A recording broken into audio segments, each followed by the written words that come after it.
आप देखना शुरू कर चुके हैं भदोही जिले का अपना चैनल सत्यम न्यूज वेब टीवी। सुप्रभात, आदाब, नमस्कार। सत्यम न्यूज पर मिलेगी भदोही जिले के हर इलाके की खबर। आज की खबरों को लेकर एक बार फिर हाजिर हूं मैं नसीर कुरैशी। खबरों की शुरुआत करते हैं भदोही जिले की इस बड़ी व अहम खबर से। ईरान व इजराइल जैसे देशों में युद्ध के बीच बढ़ते तनाव ने भदोही जिले में रसोई का बजट व सुकून दोनों बिगाड़ दिया है। रसोई गैस की कालाबाजारी व जमाखोरी करने वाले गैस की किल्लत बताकर खुलेआम ब्लैक कर मोटा मुनाफा कमा रहे हैं। भदोही जिले के अलग अलग इलाकों से गैस की किल्लत व कालाबाजारी, पैनिक बुकिंग की खबरें आने लगी हैं। भदोही जिले के ज्ञानपुर, चौरी, गोपीगंज, औराई, सुरियामा, दुर्गागंज, कुइरौना, ऊज, भदोही, नई बाजार, मोड़, रजपुरा, मर्याद पट्टी जैसे इलाके के जमाखोर गैस की किल्लत बताकर खुलेआम ब्लैक कर रहे हैं। ईरान व इजराइल युद्ध का हवाला देकर जमाखोर रसोई गैस की कीमत को बढ़ाकर बेच रहे हैं, जिसके चलते गैस एजेंसियों पर अब लंबी लंबी कतारें दिखाई पड़ने लगी है।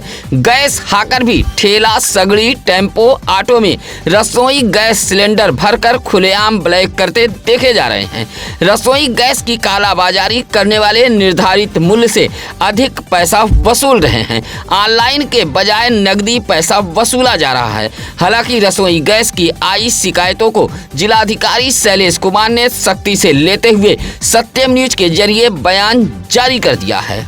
देखिए, ऐसा है कि जो खाड़ी देशों में समय युद्ध की स्थिति बनी हुई है, इस वजह से इसका लाभ लेकर के ऐसी जानकारी मिल रही है। कतिपय स्रोतों के द्वारा इसमें अफवाह फैला करके गलत लाभ लेने का प्रयास किया जा रहा है। इसमें हम लोगों ने अपने जिला पूर्ति की टीम को लगाया हुआ है और जितने भी हमारे ये गैस एजेंसी के लोग हैं, उन लोगों को भी जो है हम लोगों ने काउंसलिंग की हुई है कि जितना निर्धारित मूल्य सरकार के स्तर से तय किया गया है, उसी दर पर घरेलू जो एलपीजी है उसको दिया जाए। और जनपद में कहीं पर भी घरेलू एलपीजी की कहीं पर भी कोई कमी नहीं है, पर्याप्त मात्रा में हमारे पास अवेलेबल है। और लगातार जो हमारी ऑयल मार्केटिंग कंपनीज़ हैं, जो कंपनियां हैं जिनके यहाँ से गैस आती है, उनसे लगातार समन्वय भी बना हुआ है। तो कहीं पर भी शॉर्टेज की स्थिति नहीं है। मैं आम जनता से भी अपील करूंगा कि यदि कहीं पर भी ऐसी स्थिति उत्पन्न होती है या आपके नॉलेज में आती है, तो तत्काल उसको जो है जिला प्रशासन को रिपोर्ट करें। हम उसमें जो है तत्काल कार्रवाई करा करके संबंधित एजेंसी या ऐसे व्यक्ति जो उसमें ब्लैक करने का कार्य कर रहे हैं या कालाबाजारी कर रहे हैं, उनके खिलाफ कार्रवाई करेंगे। एक और भदोही जिले में रसोई गैस के जमाखोर कालाबाजारी करने वाले ईरान व इजराइल में तनाव का फायदा उठाकर जहां उपभोक्ताओं से अवैध वसूली करते हुए 16 से 1700 रुपया पर सिलेंडर वसूल रहे हैं, जिससे युद्ध की आंच भदोही जिले के रसोई तक पहुंच गई है।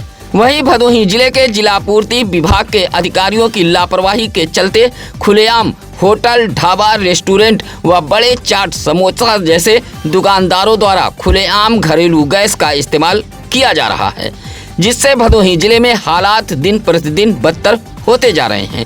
वहीं घरेलू गैस सिलेंडर से अवैध रिफिलिंग का भी जिले में कारोबार फल फूल रहा है। इस पूरे खेल में जिले का पूर्ति विभाग शामिल है। एक और भदोही जनपद वासी घंटों गैस एजेंसी पर लाइन लगाकर खड़े रहते हैं, वहीं दूसरी ओर रसोई गैस की कालाबाजारी करने वाले चांदी कूट रहे हैं।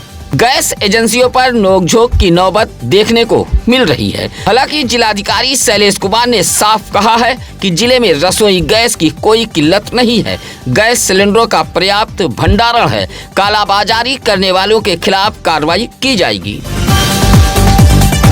ऊज थाना इलाके के बिछिया गांव के विश्वनाथपुर मार्ग नहर पुलिया के पास ईंट भट्टे पर काम करने वाले 50 वर्षीय जीत नारायण उर्फ जीतू कौल नामक मजदूर का शव पाए जाने से इलाके में सनसनी फैल गई थी। बुधवार की सुबह इलाके के कुछ लोग शौच के लिए नहर पुलिया की तरफ निकले तो शव देख कोहराम मच गया। देखते ही देखते मौके पर भारी भीड़ जमा हो गई थी। भीड़ में मौजूद लोगों ने ही पहचान की थी कि यह शख्स बिछिया के एक ईंट भट्टे पर मजदूरी का काम करता है। खबर बिछिया के भट्टे पर भेजी गई। बताया जाता है कि मिर्जापुर के लालगंज मेवड़ी लहंगपुर निवासी जीत नारायण उर्फ जीतू कोल अपने 10 वर्षीय बेटे के साथ ऊंच के ही बिछिया गांव में मौजूद ईंट भट्ठे पर मजदूरी का काम करता है, जबकि उसकी पत्नी मुन्नी देवी समेत अन्य बच्चे मिर्जापुर के गांव में रहते हैं। आशंका जताई जा रही है कि जीत नारायण उर्फ जीतू कोल रात किसी समय निकला और सड़क हादसे का शिकार हो गया। चर्चा तो यह भी है कि रात मोबाइल पर ही उसकी पत्नी से कुछ कहासुनी भी हुई थी। फिलहाल पुलिस ने शव को कब्जे में लेकर पोस्टमार्टम हेतु भेज दिया था। ज्ञानपुर कोतवाली इलाके के अजयपुर गांव में एक रिहायशी मढ़े में आग लग गई। आग लगी कि इस घटना में गृहस्थी का सामान जलकर खाक हो गया है। अजयपुर निवासी संतोष पाठक ने बताया कि वह बेहद गरीब है, पूजा पाठ जजमानी कर गुजर बसर करता है। आवासीय योजना के तहत भी उसे कोई सुविधा नहीं मिली है। गांव में मढ़ा डालकर जिंदगी व्यतीत कर रहा था, लेकिन बुधवार की शाम लगभग 4 बजे मढ़े में अचानक आग लग गई। देखते ही देखते पूरा मढ़ा जलकर खाक हो गया। मढ़े में रखी चारपाई, कपड़ा, अनाज, साइकिल, पंखा, बिस्तर, गद्दा सब कुछ जलकर खाक हो गया है। बताया कि जिस वक्त आग लगी उस वक्त वह पूजा पाठ के लिए घर से बाहर गया हुआ था। आग लगी कि इस घटना में मढ़ा व गृहस्थी का सामान जलकर खाक हो गया है। संतोष पाठक ने आवासीय सुविधा दिए जाने की मांग की है। ज्ञानपुर के गिरधरपुर में मौजूद हनुमान मंदिर पर 8 चैत्र मेला सजा था। इस मेले में जहां लोगों ने बिरहा मुकाबले का आनंद उठाया, तो वहीं जवां मर्दों के बीच नाल उठाने की होड़ भी मची रही। नाल उठाओ प्रतियोगिता में गांव के जवां मर्दों ने खूब अपनी ताकत दिखाई थी। गिरधरपुर के हनुमान मंदिर पर प्रत्येक वर्ष 8 चैत्र का मेला सजता है। इस वर्ष भी बड़े ही धूमधाम व उत्साह के साथ मंदिर पर मेला सजा था। बिरहा मुकाबले में मिर्जापुर की गायिका लक्ष्मी यादव व सोनभद्र के नरेश्वर यादव के बीच जोरदार मुकाबला हुआ। बिरहा सुनने के लिए दूर दराज से लोग पहुंचे थे। मेले में बच्चों के मनोरंजन के साथ साथ चाट, फुल्की, आइसक्रीम समेत फास्ट फूड की दर्जनों दुकानें भी सजी थी। मेले में बच्चों ने भी जमकर धमाल मचाया। उधर पुरानी परंपरा को निभाते हुए 8 चैत्र मेले में नाल उठाओ प्रतियोगिता का भी आयोजन कराया गया था। मेले को संपन्न कराने में राम आधार यादव, एडवोकेट सर्वेश यादव, धर्मराज यादव, राजेंद्र प्रसाद यादव, राम अवध मौर्य, ब्रिजराज यादव आदि मौजूद रहे। ध्वनि प्रदूषण के साथ गर्दा गुबार व गांव की सेहत बिगाड़ने वाली राइस मिल के संचालक के खिलाफ गोपीगंज पुलिस ने मुकदमा दर्ज कर लिया है। आपको बता दें कि राजकुमार साहू ने अपने पुत्र लव कुमार के जरिए गत दिनों जिलाधिकारी कार्यालय को एक शिकायती पत्र भेजते हुए बताया था कि गोपीगंज के चकसुंदरपुर गांव में चलने वाली राइस मिल से लोगों के स्वास्थ्य बिगड़ रहे हैं। धूल गर्दो गुबार से जीना दुश्वार हो गया है। राइस मिल से निकलने वाली आवाज भी कान फाड़ू है। जिलाधिकारी के निर्देश पर जांच के बाद मामला सही पाए जाने पर अब गोपीगंज पुलिस ने चकसुंदरपुर निवासी राइस मिल संचालक महेश कुमार जायसवाल के खिलाफ मुकदमा दर्ज कर लिया है। औराई चौराहे पर मौजूद उप डाकघर का आधार केंद्र 7 फरवरी से बंद पड़ा है। बंद पड़े आधार केंद्र से आधार कार्ड धारकों को भारी मुसीबत का सामना करना पड़ रहा है। औराई के महथुआ निवासी दिव्यांग अजीजुद्दीन बताते हैं कि वह पिछले 1 सप्ताह से औराई डाकघर पहुंच रहे हैं, लेकिन आधार सुधार केंद्र पर कोई भी कर्मी नहीं मिलता है और केंद्र पर ताला लगा रहता है। अजीजुद्दीन ने बताया कि आधार कार्ड में नंबर अपडेट कराने के लिए वह पिछले 1 सप्ताह से उप डाकघर का चक्कर लगा रहे हैं, लेकिन आधार सुधार केंद्र पर कोई जिम्मेदार नहीं मिल रहा है। पोस्ट मास्टर रामेश्वर शुक्ला ने बताया कि औराई उप डाकघर में कुल 5 कर्मचारी तैनात हैं। आधार सुधार केंद्र पर जितेंद्र सिंह यादव नामक बाबू तैनात थे, जिनका तबादला हो गया है, जिससे आधार केंद्र बंद है। उधर आधार सुधार केंद्र बंद होने से उप डाकघर पर आने वाले कार्ड धारकों को भारी परेशानी का सामना करना पड़ रहा है। भदोही जिले में असामान्य और अप्रत्याशित मौसम को लेकर घटना सामने आई है। इस अप्रत्याशित मौसम को लेकर जिले का कृषि मौसम विभाग भी ऐसे मौसम को असामान्य बता रहा है। आपको बता दें कि पिछले 2 दिनों से भदोही जिले की सुबह धुंध व कोहरे से घिरी नजर आ रही है। बुधवार की सुबह भी भदोही जिले के खासकर ग्रामीण इलाकों में ऐसा ही नजारा देखने को मिला है। धुंध व कोहरे के इस वातावरण को लेकर जिले के मौसम विभाग ने बताया कि इस धुंध व कोहरे का थोड़ा बहुत प्रदूषण भी जिम्मेदार है।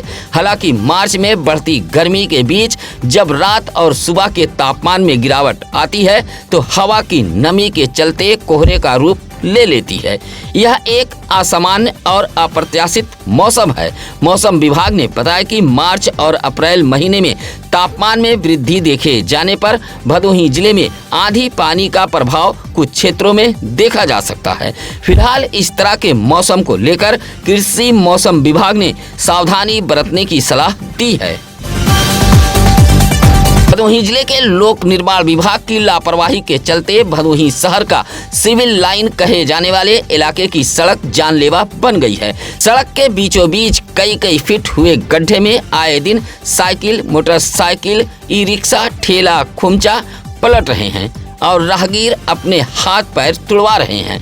लेकिन लोक निर्माण विभाग है कि सिविल लाइन के सड़क का यह भारी भरकम गड्ढा उसे नजर नहीं आ रहा है। पावर हाउस के सामने सड़क के बीचों बीच बना यह गड्ढा जानलेवा साबित हो रहा है। गड्ढे में लबालब पानी भी भरा हुआ है। पानी के चलते गड्ढे का अंदाजा नहीं लग पा रहा है, जिससे बाइक चालक गड्ढे में फिसल कर गिर रहे हैं। रात में तो यह गड्ढा और भी मुसीबत बन जाता है। इलाके के लोगों ने जिलाधिकारी का ध्यान आकृष्ट कराते हुए सिविल लाइन पावर हाउस के सामने सड़क में हुए गड्ढे को ठीक कराए जाने की मांग की है। गोपीगंज के लालानगर टोल प्लाजा के पास सुबह करीब 6 बजे उस वक्त हड़कंप मच गया जब तेज रफ्तार आ रही एक कंटेनर टोल प्लाजा के डिवाइडर से जा टकराई। कंटेनर चालक को झपकी आने के चलते यह हादसा हुआ है। डिवाइडर से टकराने की तस्वीर टोल प्लाजा पर लगे सीसीटीवी कैमरे में कैद हुई है। हादसे में जहां हरियाणा निवासी चालक राहुल मिश्रा व खलासी शिवकरण पाल उर्फ कल्लू घायल हो गए हैं, वहीं डिवाइडर को भी नुकसान पहुंचा है। ट्रक का अगला हिस्सा भी क्षतिग्रस्त हुआ था। काफी देर तक घायल चालक से टोल कर्मी कहासुनी करते रहे। टोल प्लाजा का मैनेजर ट्रक चालक से 10,000 रुपया नुकसान का मांग रहा था। घायलों को सीएससी गोपीगंज में भर्ती कराया गया था। प्रयागराज से वाराणसी की तरफ जा रही यह कंटेनर लालानगर टोल प्लाजा के पास पहुंची, तभी चालक को झपकी आ गई और सीधे टोल प्लाजा के डिवाइडर्स में जा घुसी। मौके पर मौजूद लोगों में हड़कंप मच गया था। बुधवार को भदोही खंड विकास कार्यालय पर पहुंचकर उत्तर प्रदेश मनरेगा कर्मचारी महासंघ ने जोरदार प्रदर्शन किया है। भदोही ब्लॉक पर तैनात रोजगार सेवक, कंप्यूटर ऑपरेटर, एपीओ, तकनीकी सहायकों ने उत्तर प्रदेश मनरेगा कर्मचारी महासंघ के प्रदेश नेतृत्व के आह्वान पर प्रदर्शन करते हुए जमकर हुंकार भरी है। प्रदर्शन का नेतृत्व महासंघ के भदोही ब्लॉक अध्यक्ष राजेश कुमार कर रहे थे, जहां खंड विकास अधिकारी विनोद कुमार को एक पत्र सौंपते हुए बताया कि उनके वेतन से प्रत्येक माह ईपीएफ काटा जा रहा है, लेकिन उसकी जानकारी नहीं मिल पा रही है। साथ ही कर्मचारियों ने वेतन बढ़ाने सहित नियमितीकरण करने व राज्य कर्मचारियों का दर्जा दिए जाने जैसी मांगों को लेकर भदोही ब्लॉक पर प्रदर्शन किया था।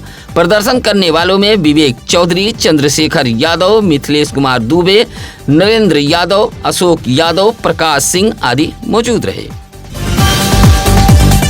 राष्ट्रीय तेली साहू महासंगठन के राष्ट्रीय अध्यक्ष मुरारी गुप्ता बुधवार को औराई के जेठूपुर गांव पहुंचकर शहीद अग्निवीर धीरज गुप्ता की माता से मुलाकात की और ढांढस बंधाते हुए दुख की इस घड़ी में खड़े रहने का हर संभव मदद के साथ साथ 50,000 नगद आर्थिक मदद की है। महासंगठन के राष्ट्रीय अध्यक्ष मुरारी गुप्ता महाराष्ट्र से सीधे औराई के जेठूपुर गांव पहुंचे थे। सबसे पहले राष्ट्रीय अध्यक्ष ने शहीद धीरज गुप्ता के चित्र पर पुष्प अर्पित करते हुए नमन किया। कहा कि अग्निवीर जवान धीरज गुप्ता को शहीद का दर्जा व मुआवजा दिए जाने को लेकर महासंगठन संघर्ष करेगा। साथ ही शहीद परिवार के एक सदस्य को नौकरी दिए जाने की भी राष्ट्रीय अध्यक्ष ने मांग की है। इस मौके पर सुरेश चंद्र साहू, अशोक गुप्ता, विनोद गुप्ता, संजय गुप्ता, हरिनाथ गुप्ता आदि मौजूद रहे। भदोही औराई मार्ग के बभनौटी बाजार के पास उस वक्त हड़कंप मच गया जब औराई की तरफ जा रही एक आल्टो कार के सामने अचानक कुत्ता आ गया।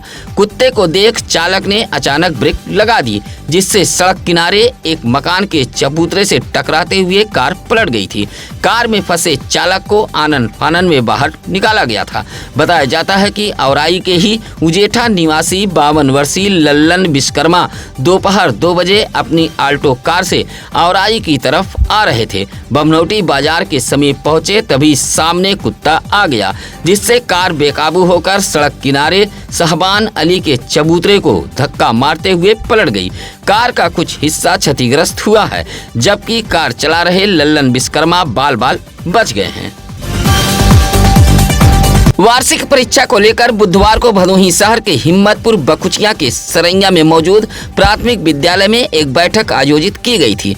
बैठक में विद्यालय के शिक्षकगण के अलावा अभिभावक एसएमसी अध्यक्ष मौजूद रहे। बैठक की अध्यक्षता विद्यालय की अध्यापिका प्रेम कुमारी कर रही थी। अध्यापिका ने कहा कि 16 से 20 मार्च तक वार्षिक परीक्षा होनी है। ऐसे में अभिभावक अपने बच्चों को परीक्षा देने के लिए जरूर भेजें। साथ ही जिन अभिभावकों के बच्चे 6 वर्ष पूर्ण कर चुके हैं उन बच्चों को भी स्कूल में दाखिला जरूर करा दें। अध्यापिका प्रेम कुमारी के मुताबिक सरैया प्राथमिक विद्यालय में 206 बच्चे शिक्षा ग्रहण कर रहे हैं। बैठक में कमलेश कुमार गौतम, सोहन लाल, अनुपमा श्रीवास्तव, राहुल कुमार गुप्ता सहित तमाम अभिभावकगण मौजूद रहे। घोसिया के दर्जियान मोहल्ले की मस्जिद में बुधवार की रात एक जलसे का आयोजन किया गया था। मौला अली की याद में आयोजित इस जलसे में बड़ी संख्या में अकीदतमंद पहुंचे थे, जहां मौला अली की शहादत को याद करते हुए फातिहा पढ़ते हुए खिराजे अकीदत पेश किया गया था। जलसे में हाफिज अनवर व हाफिज इरशाद नक्शबंदी ने मौला अली की शहादत पर रोशनी डालते हुए उनकी बहादुरी, इंसाफ और इंसानियत के पैगाम को लेकर विस्तार से जलसे में बयान दिया था। जलसे में फातिहा पढ़ते हुए मुल्क में अमन, चैन तथा भाईचारे के लिए दुआएं भी मांगी गई। इस मौके पर हसन अली, पप्पू, नजरुद्दीन आदि मौजूद रहे।